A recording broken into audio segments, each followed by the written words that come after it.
हमारी भाऊजी नैहरे के राज छोड़वलू हमारी भाऊजी नैहरे के राज छोड़वलू हमारी भाऊजी नैहरे के राज छोड़वलू हमारी भाऊजी सोने की थाली में जेवना परोसलू सोने की थाली में जेवना परोसलू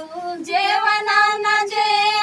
बिरह बोलिया बोललू नैहरे के राज छोड़वलू हमारी भाऊजी नैहरे के राज छोड़वलू हमारी भाऊजी नैहरे के राज झझरे गेड़ूलवा गंगा जल पानी झझरे गेड़ूलवा गंगा जल पानी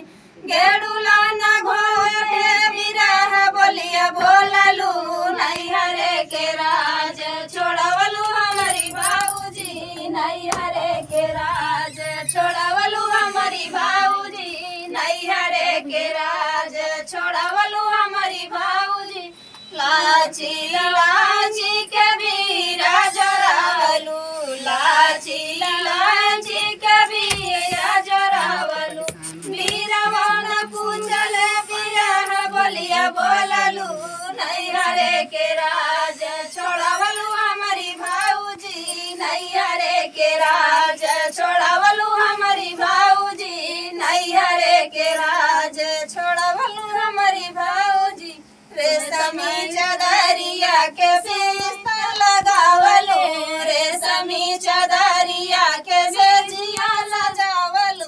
सेजिया न सोए बिरह बोलिया बोललू नैहरे के राज छोड़वलू हमारी भाऊजी नैहरे के राज छोड़वलू हमारी भाऊजी नैहरे के राज